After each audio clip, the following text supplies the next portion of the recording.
Corona virus की दवा और वैक्सीन की तलाश न केवल 11 मुल्कों की वैज्ञानिक कर रही है बल्कि पूरी दुनिया कर रही है। पर कोरोना वायरस की वैक्सीन और दवा नामुमकिन तो नहीं पर थोड़ी मुश्किल ज़रूर है और शायद इसीलिए दुनिया भर में कोशिशें जारी है, लेकिन अब तक कोई ठोस नतीजा सामने नहीं आ सका है। कई वैज्ञानिकों का दावा है कि इसकी वैक्सीन इस साल के अंत तक आ जाएगी। पूरी दुनिया की निगाहें कोरोना वायरस की वैक्सीन पर टिकी है। तो आइए इसे आसान भाषा में जानते हैं कि आखिर वैक्सीन क्या है और यह काम कैसे करती है।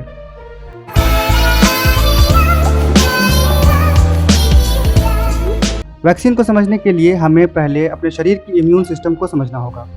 अगर आसान भाषा में जाने तो हम कह सकते हैं कि हमारा शरीर एक देश की तरह है। तो जिस प्रकार एक देश की सुरक्षा के लिए सैनिक को रखा जाता है और वह सैनिक अपने देश को दुश्मनों से बचाता है, उससे लड़ता है और अपने देश को किसी तरह का नुकसान ना हो इसके लिए पूरी कोशिश करता है। जिस प्रकार दुश्मनों के हमलों को रोकता है और उसको नाकाम करने की भरपूर कोशिश करता है, ठीक उसी प्रकार हमारी प्रतिरक्षा प्रणाली यानी इम्यून सिस्टम हमारे शरीर के लिए सैनिक का काम करता है, जो प्राकृतिक रूप से कीटाणुओं से हमारे शरीर की रक्षा करता है।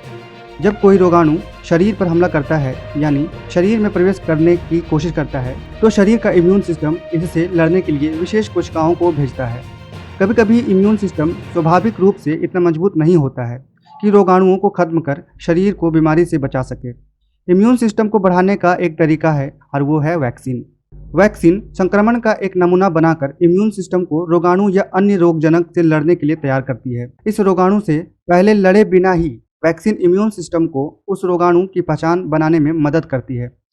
इससे इम्यून सिस्टम वायरस, जीवाणु या अन्य सूक्ष्म जीवों जैसे रोगजनक का सामना करने के लिए तैयार हो जाता है।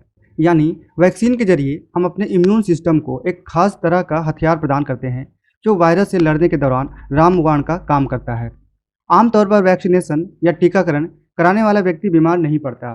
वैक्सीन को दूसरे तरीके से ऐसे समझा जा सकता है कि हमारे शरीर की संरचना ऐसी है जो बाहरी कीटाणुओं से लड़ती है। इसके लिए शरीर को बाहरी हानिकारक तत्वों से खुद को अलग करने की क्षमता होनी चाहिए और यह काम इम्यून सिस्टम का है। हमारा इम्यून सिस्टम बाहरी तत्वों की निरंतर खोज करता है, जिससे वैज्ञानिकी भाषा में एंटीजन कहा जाता है। रोगाणु छोटे छोटे कणों से बनते हैं। चूँकि यह मानव शरीर में बिल्कुल अलग से दिखते हैं, इम्यून सिस्टम अपने एंटीजन के जरिए इन रोगाणुओं पर हमला करता है। यह एंटीजन अलग अलग रोगाणु पर अलग अलग तरीके से काम करता है। जैसे फ्लू और खसरा वायरस के लिए अलग अलग एंटीजन होते हैं। यहाँ तक कि दो अलग अलग प्रकार के फ्लू वायरस के भी कुछ अलग अलग एंटीजन हो सकते हैं। जब कोई रोगाणु शरीर में प्रवेश करता है, इसे रोकने के लिए इम्यून सिस्टम अपने विशेष कणों यानी एंटीबॉडीज़ को भेजता है। एंटीबॉडीज़ क्या होता है, यह कैसे काम करता है, इसे अच्छी तरह से समझने के लिए मैंने एक विशेष वीडियो बनाया है, जिसका लिंक डिस्क्रिप्शन में दिया हुआ है।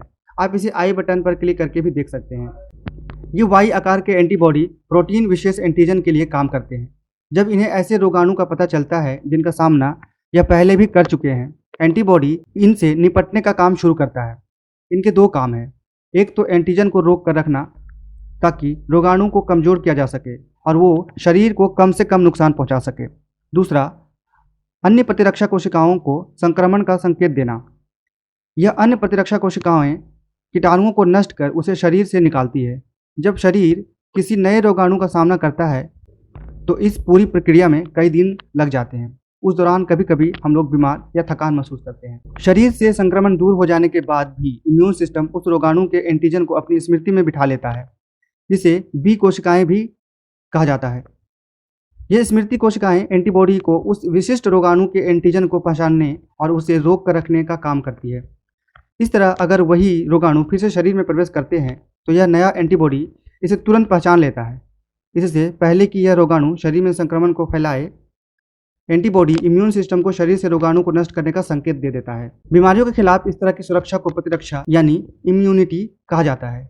यही कारण है कि अगर किसी बच्चे को एक बार चेचक हो चुका है तो उसे इस तरह की बीमारी दोबारा नहीं हो सकती। संक्रमण के जरिए भी शरीर में इम्यूनिटी बनती है। उदाहरण के तौर पर जो व्यक्ति इबोला से संक्रमण होने के बाद ठीक हो चुका हो, उसे फिर यही बीमारी दोबारा नहीं होती है। इबोला भी एक तरह का वायरस से फैलने वाला बीमारी है। हालांकि अब तक कई बीमारियां ऐसी हैं जिनकी वैक्सीन 11 मुल्कों की वैज्ञानिक तलाश कर रही है और डॉन को पकड़ना तो आपको पता ही है। वीडियो अच्छी लगी हो तो वीडियो को शेयर जरूर कीजिए और चैनल को सब्सक्राइब। वीडियो देखने के लिए आपका धन्यवाद।